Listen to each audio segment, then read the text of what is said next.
I fear not the dark itself, but what may lurk within it. Welcome to Lurk, bringing you creepy, strange, and bone-chilling stories, with your host, Jamie Jackson.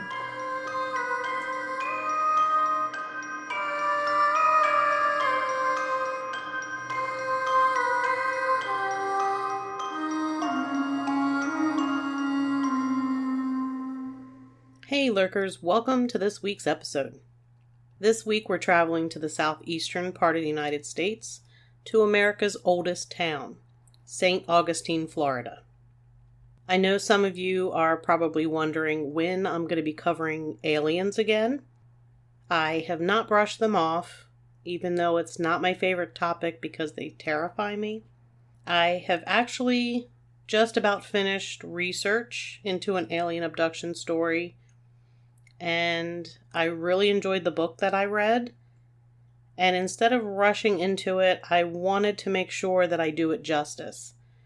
So I have this one in progress that I should have ready in a couple of weeks. It might end up being a two-parter. I'm not sure. I won't really know until I start getting into typing up the notes. But it's a pretty fascinating story, semi-well-known in alien abduction circles, so look forward to that here in the next few weeks. Also, for you Bigfoot fans out there, just a little reminder that the Whitehall, New York Sasquatch Festival is happening September 24th. That's a Saturday. Lurk is already signed up. It was a pretty awesome time last year, so if you're in the area, I strongly encourage you to come check it out. Last year, they even had a Bigfoot beer garden, and I was actually so busy I wasn't able to get over there, which was unfortunate. But everything that I heard said that it was excellent. But anyway, let's get on with our topic. We are going to be covering some of the hauntings that have happened in and around Saint Augustine. I personally have been to Saint Augustine, Florida. I managed a day trip as part of a longer road trip. It's a gorgeous town and one I definitely want to visit again when I'm able to spend more than just a day there. As I mentioned, Saint Augustine is the oldest city in America. The city was founded on September 8th, 1565 by Spanish explorers. In 1565, the Spanish decided to destroy the French outpost located in what is now Jacksonville, Florida. Spaniards landed in Saint Augustine. The French went to attack Saint Augustine, but they were thwarted by severe storms that ravaged the French naval forces. Spain then marched its troops to Fort Caroline, where they easily overwhelmed the lightly defended French garrison that only had a skeleton crew of 20 soldiers and about 100 other people. Spaniards killed most of the people, sparing about 60 women and children.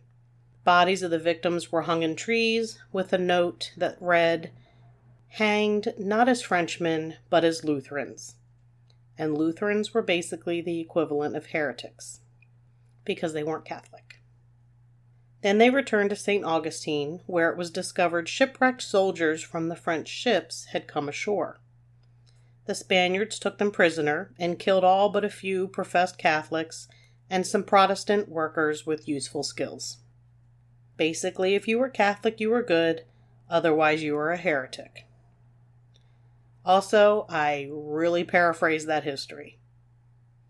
In addition to the Spain-French issue, the town was also sacked and burned by privateer Sir Francis Drake, plus some other pirates and some natives. In 1671, construction of the Fort Castillo de San Marcos was started and eventually completed in 1695. It was built to protect Spain's claims in the New World, and at over 325 years old, it is the oldest and largest masonry structure of its kind in the continental United States. It's also going to be the first location for ghost stories, in case you were wondering.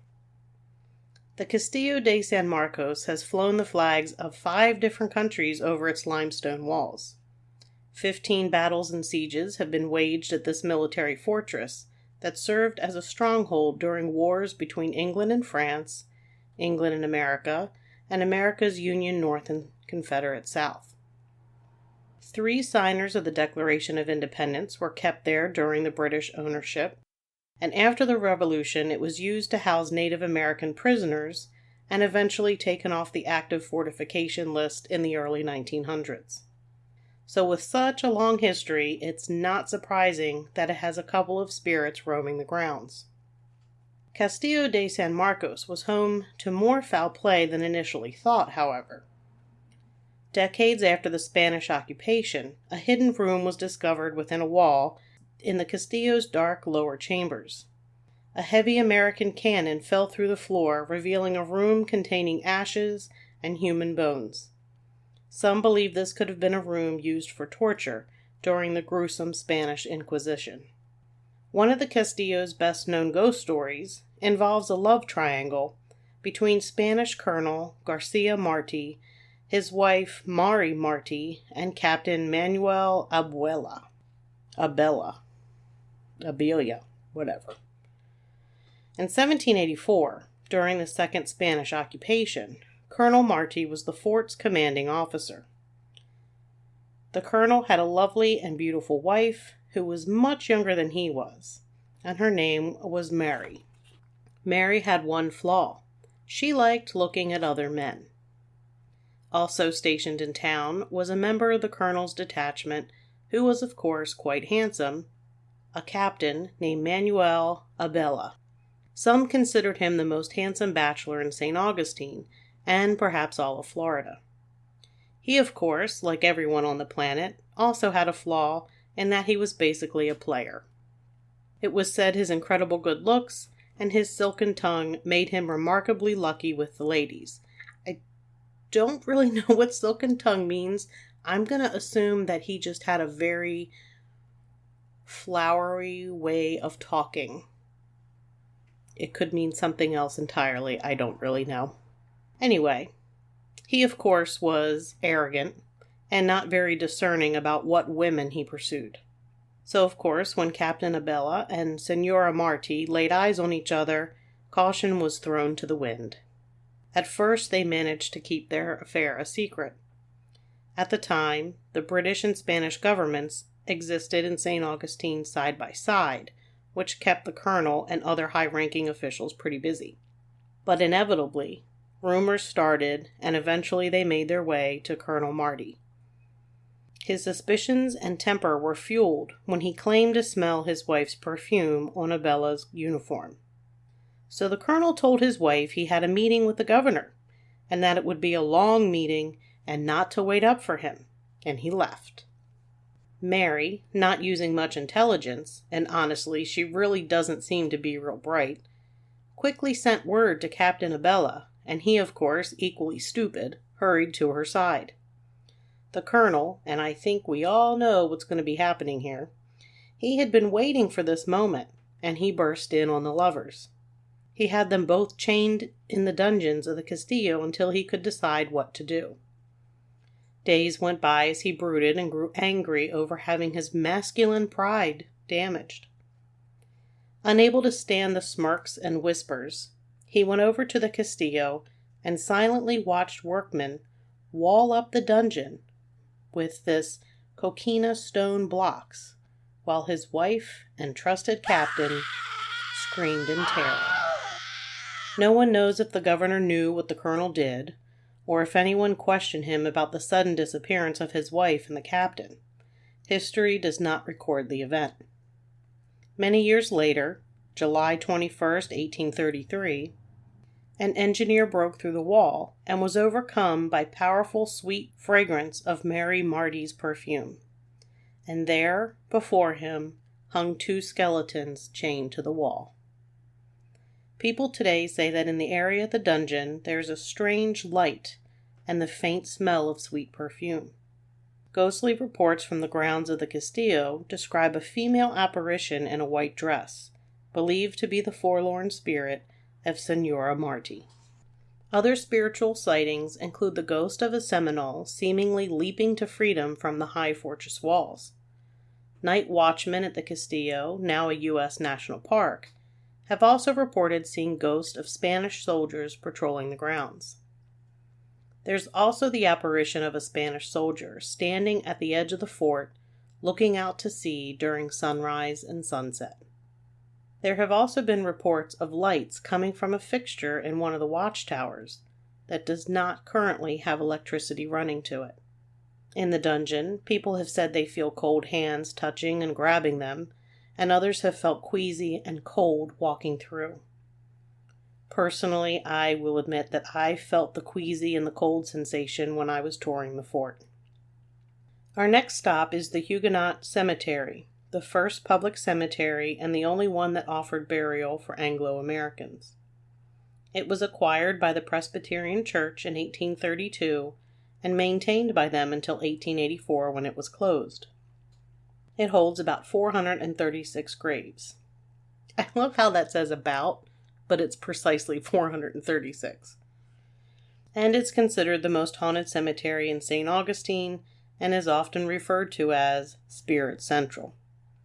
One of the ghosts seen in the cemetery is that of a young girl believed to be around the age of 14. The girl died from yellow fever, and her body was dumped at the old city gates.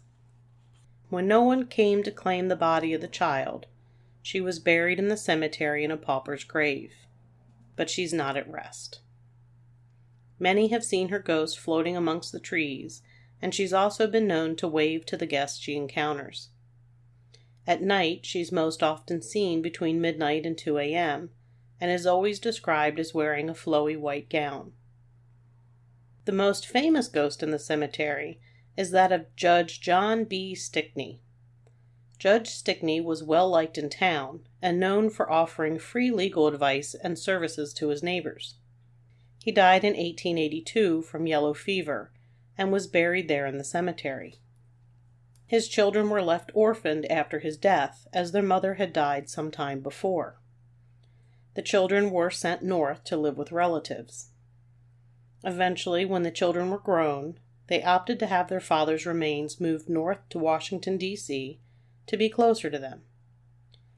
When the grave diggers who were exhuming the body took a short break, they made the mistake of leaving the casket open, and grave robbers stole the judge's gold teeth and other valuables that were buried with him.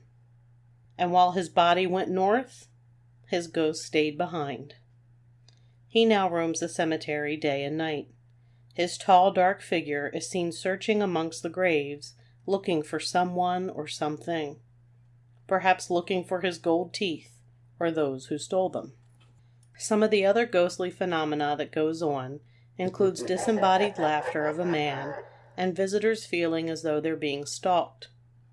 They hear the crunching of leaves and rustling of bushes, but when they turn to look, nothing and no one is there. But it's not just forts and cemeteries that are haunted in St. Augustine. There are many hauntings in the surrounding historical buildings. One such property is Flagler College. Henry Flagler, the American industrialist and founder of Standard Oil, the man who would later be known as the father of South Florida, decided to spend the winter months in St. Augustine. In 1879, Flagler's wife, Mary, had fallen gravely ill, and the doctors advised Henry to take her to Florida. Mary died in 1881, but Flagler had by then fallen in love with the wild and unruly state. Henry remarried his second wife, Alice, and while honeymooning they attended the Ponce de Leon festival in St. Augustine. A year later, he returned with grandiose plans to develop St. Augustine into the American Riviera for the country's elite. By the turn of the century, he had transformed the town and changed it forever. He built the Ponce de Leon Hotel, which eventually became Flagler College, the Cordova, which became government offices, and the Alcazar, that later became Leitner Museum. He also paved streets, built a baseball field, established a bus line, built a laundry and dairy for his hotels, built a Presbyterian and Methodist church, donated land for Catholic and Baptist churches, and built a subdivision north of the hotels. but not everybody appreciated him. Some considered him a bully and a pompous ass. Flagler died in Palm Beach, and his body was shipped to St. Augustine to lie in state in the rotunda of the Ponce de Leon Hotel, then to be buried in the Memorial Presbyterian Church. May 30th, 1913, Flagler's body was getting ready to be carried to the church for burial, when suddenly the great doors of the rotunda slammed shut. After everyone calmed down, the procession continued. Later that day, while a janitor cleaned up the rotunda and happened to look at a tile on the rotunda floor, he saw on the tile a thumbnail-sized image of the face of Henry Flagler. The tile is said to still be there today. In 1968, the Ponce de Leon became Flagler College, considered one of the country's finest small liberal art colleges. In 1980, a man named Mark attended the college there and stayed in a room on the third floor, not far from the rotunda. Every day he passed through the rotunda on his way to and from classes and meals. It wasn't long before he heard the stories of ghosts that roamed the halls and about Henry Flagler. He didn't believe any of it. But one evening, with nothing better to do, he went to find the tile with Flagler's face and was shocked to actually find it. As a joke, every day he passed the tile, he would rub it and invite old Henry to come visit him. One Wednesday, with his friends, he made his stop at the tile and said, "Come on, Henry, come on up and visit." Everyone laughed and they went their separate ways. We all know what's going to happen, right? I mean, this is not really the wisest thing to do. I've done it on ghost investigations. I do not do it where I live. Okay, maybe, kind of I do it when I make EVPs, but that's slightly different. I'm a professional. Anyway, Mark invites Henry to visit him. Mark then goes to his room, tosses his books on his desk, and while he was facing his desk, he felt someone enter his room. He wasn't really surprised because he had actually left the door open. "Come on in," he said, and he turned around. And no one was there. He stood there as still as possible for a few seconds, not sure what was happening. And then the door closed. "Henry? Henry, is that you?" he asked, not as confident or as cocky as he had talked in the rotunda. Then he was surrounded by what he described as an overwhelming presence. Then the door opened, and he felt like he was alone again. Mark closed the curtains, turned off the lights, and according to the story, left and never went back to St. Augustine. Henry's ghost isn't the only one there at the college. You'll remember that Henry remarried a woman named Alice. Alice, or Ida Alice as her friends called her, was referred to as a spunky, extravagant, and strawberry blonde. She was pretty and lively and quite popular, though sometimes her behavior was described as erratic. She apparently became insane and was institutionalized. Legend says that she went crazy from playing with a Ouija board and died in a mental hospital, raving, violent, and mad. In more recent years, a young woman moved into Flagler College in the east wing of the building. She was said to resemble Ida Alice quite a bit. Shortly after her arrival, the ghost of a pretty strawberry blonde woman was seen moving through the halls. The ghost soon settled in the room of this young woman. The presence wasn't evil, but it was unnerving. In the middle of the night, the young woman would wake up with Ida Alice standing at the foot of her bed, watching her in silence. In the evening, when she would return from studying in the library, the young woman would see the face of Ida Alice in the door as she opened it. She asked the college for another room, but that didn't help, and she ended up transferring to a college in Orlando before the end of her first semester. And it really shouldn't come as a surprise that a man such as Henry Flagler was known to have several mistresses. One of them, an actress, is said to have died in the hotel. Ida would constantly barge in, and Flagler would grab his mistress and hide her in a fourth-floor room that was completely covered in mirrors. The room was, in fact, a psychomantium, a place designed to not only alter one's mood, but to also contact the dead. Flagler apparently loved seances and the ethereal arts. One day, the mistress apparently had an experience in the room, though no one knows what exactly happened. But she was driven mad.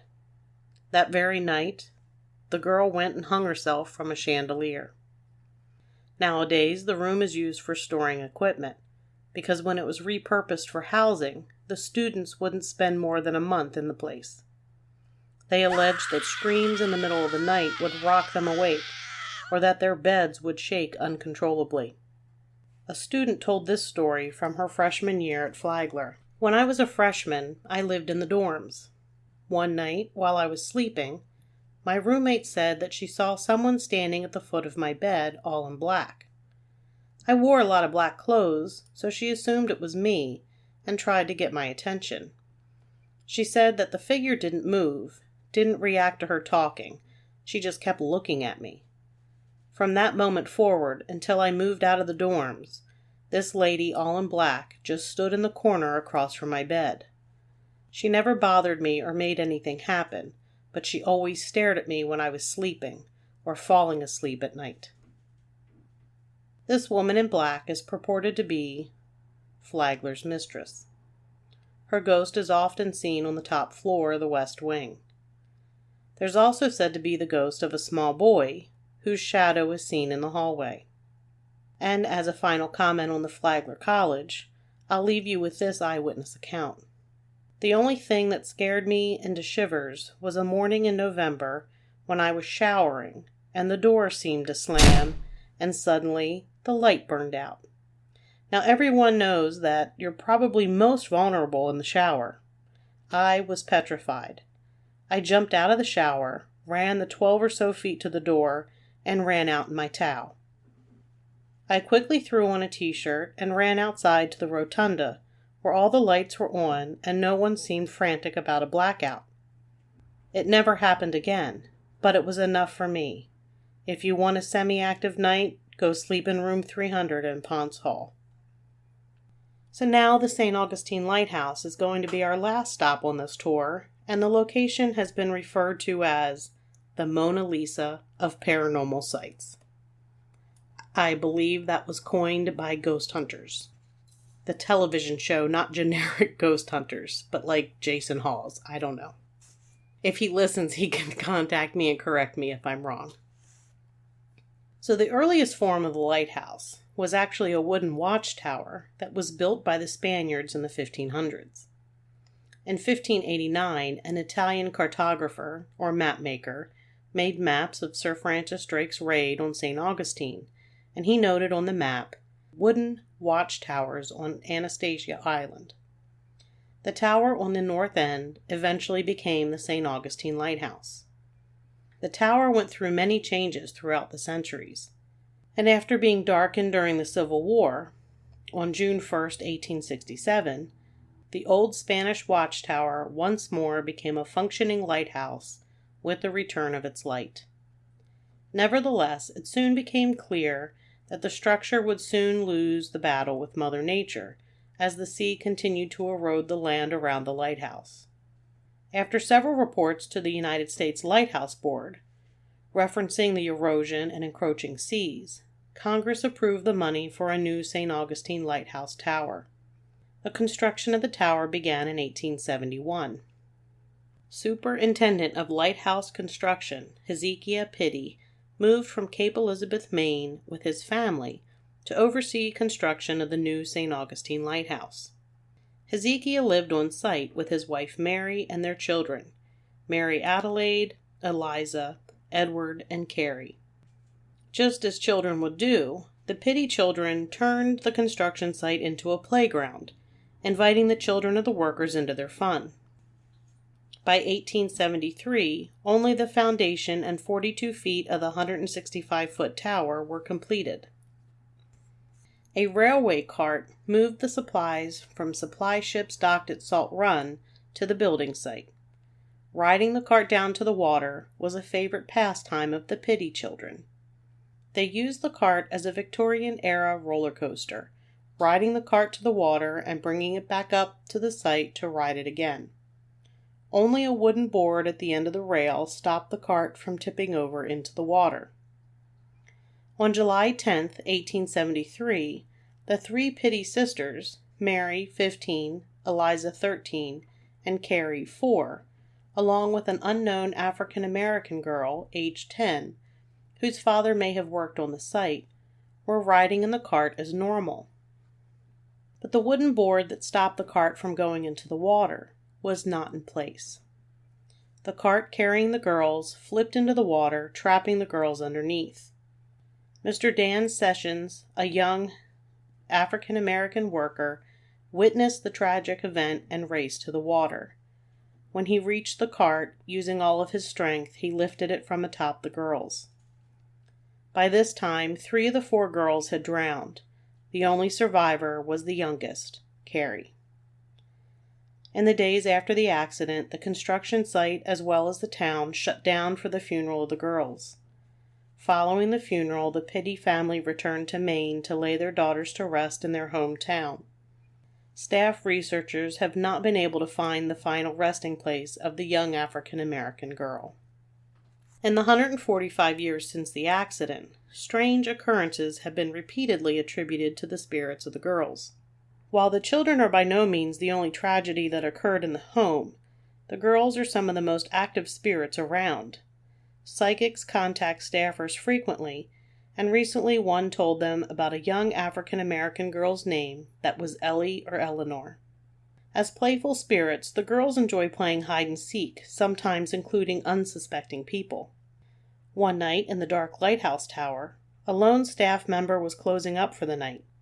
He heard giggling at the top of the tower. Thinking that he had left someone on top, he returned to the top to find it empty. As he began to head back down the tower, he heard the same giggles below him. Descending to the bottom, he once again found that there was no one there.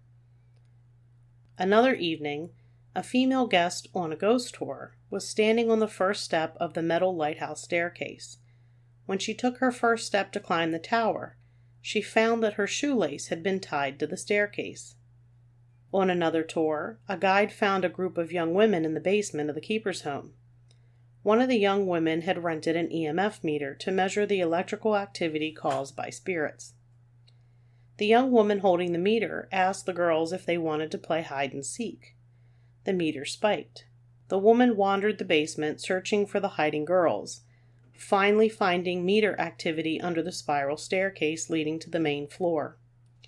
Excitedly, she said she found them and asked if they wanted to play again. Like before, the meter spiked. Once again, the young women searched the basement for the girls, and after several minutes found electrical energy near the children's play table. About that time, another set of guests came into the basement, and reportedly the energy dissipated. The girls sometimes appear to people in fully formed apparitions. Several years ago, during the day, a guest was exploring the maritime hammock trails and came upon a young girl in a Victorian outfit sitting on a bench reading a book. As she began to ask the girl a question, another group came up from the opposite direction. Distracted by the group, the woman looked away for only a moment and turned back to find the little girl on the bench was gone. In a similar instance, a woman on a ghost tour approached another woman to compliment her daughter's behavior on the tour. Confused, the woman said she had no daughter. The other woman then told her that a little girl had been standing by her side most of the evening.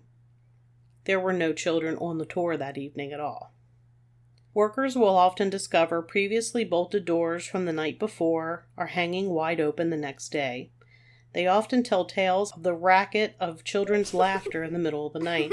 Music boxes sold in the gift shop will mysteriously pop open and start playing all by themselves. Tour guides report increased incidences of being touched or seized by shades while showing visitants around. If anything can be said, it's that the children now get to play long after dark. Employees of Saint Augustine Lighthouse still hear their giggles ringing out in the night, and have been known to find the dirty child-sized footprints on the floors the next morning. But children aren't the only ghosts at the lighthouse. One story involves a relief lighthouse keeper living in the home in the 1950s, who reported hearing footsteps upstairs. He went to investigate, but no one was up there. The head keeper at the time was James Pippin. He served from 1953 to 1955 and was the last keeper to live at the light station. Pippin initially lived in the keeper's house, as all the previous keepers had done, but he moved to the much smaller 1941 Coastal Lookout building, swearing that the big house was haunted and he would not stay another night in it. In 1955, the lighthouse lamp was fully automated, and the United States Coast Guard replaced the lighthouse keepers with a position called lamplighter. The local lamplighter had all the duties of a light keeper, but did not live on site. In 1955, after the light became fully automated, David Swain became the lamplighter and lived nearby. It was said that Mr. Swain never ventured outside at night without a gun and a flashlight. One evening, the electric motor running the beacon had a series of failures. The first time it happened, David Swain walked towards the lighthouse, heading in to fix the motor. It was the middle of the night, and it was pitch black outside. While he made his way to the lighthouse, he heard footsteps on the gravel behind him. He stopped and turned, but the footsteps stopped, and no one was there. When he began walking again, the footsteps followed close behind. He ran to the lighthouse and shut the door, and as he went up the stairs, he heard footsteps walking on the steps behind him. He reached the top and went in to check on the motor.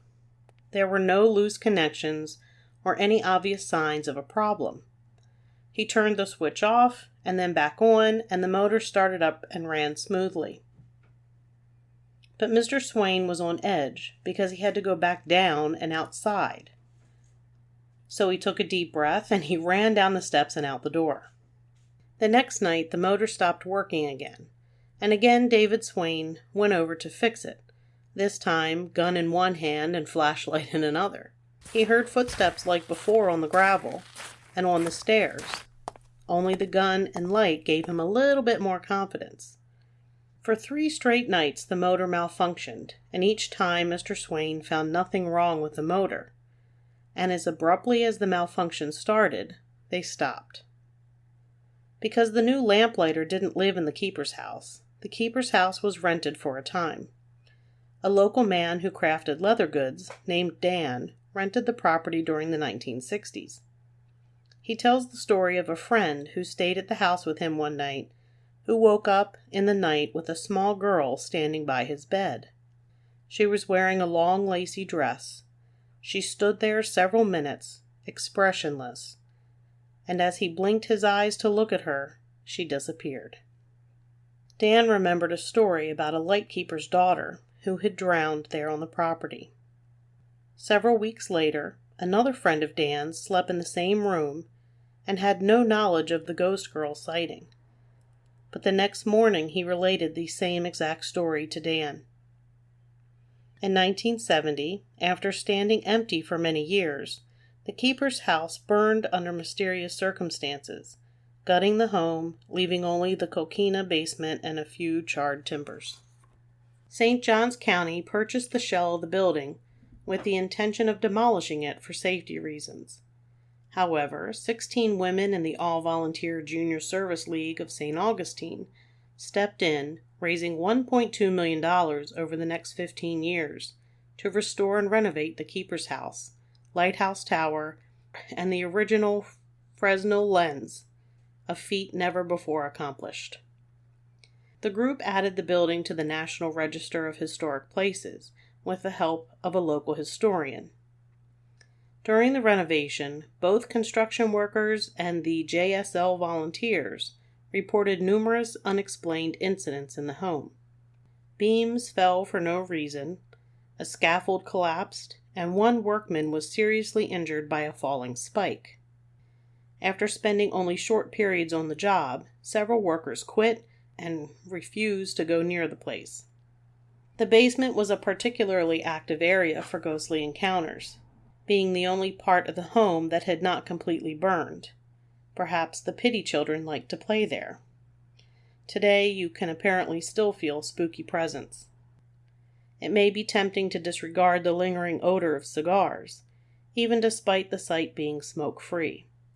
But for anyone who has ever smelled it, or has even seen the too tall, shadowy figure that often accompanies it, they will tell you that the sense of fear and foreboding in the air lingers long after the cigar has faded away.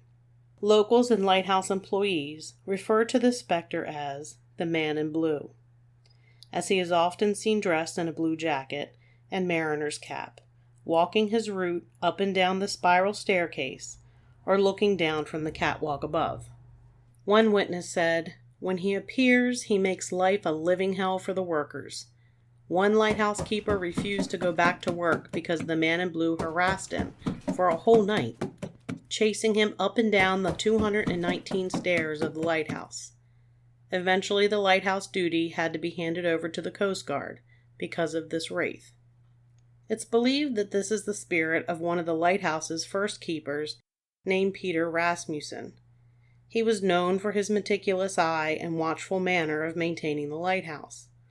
He was also known for his love of cigars. Others, meanwhile, maintain that the poltergeist is that of another lighthouse keeper. The man, heartbroken by his solitude, allegedly hanged himself in the tower and was only discovered the next night when the lighthouse failed to illuminate the coast. Visitors and staff describe the overwhelming smell of cigar smoke on the landing of the tower, despite the fact that smoking is prohibited on the grounds. At night, the current keeper constantly says he can hear boots coming up the stairs, but when he turns around, there's no one there. Others have seen and heard another lighthouse keeper named Joseph Andrew at the top of the tower, and some think he might be the Man in Blue. His presence at the lighthouse is easy to explain when you learn that in 1859 he fell to his death while painting the outside of the tower. It seems his spirit never left, and is often seen looking out to sea from the top.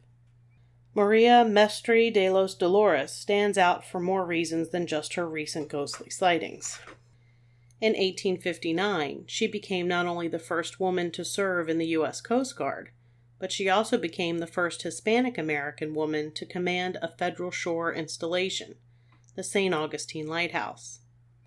Her appointment came after her husband, the formerly mentioned caretaker Joseph Andrew, met his fateful end. Maria was heartbroken, left on Anastasia Island to follow in the very same footsteps her husband had once walked, and even was known to stand at the edge of the catwalk, looking down to where her husband's body had once laid, broken.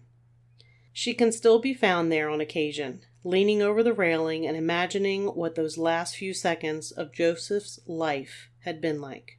I personally visited the lighthouse on my trip and managed to climb to the catwalk, and I will be sharing my photos on our social media accounts.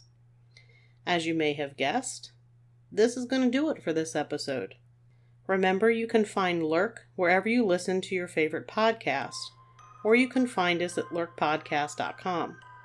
On the website, you can also find links to all our social media accounts, so if you want to check out those photos, make sure you like or follow us somewhere.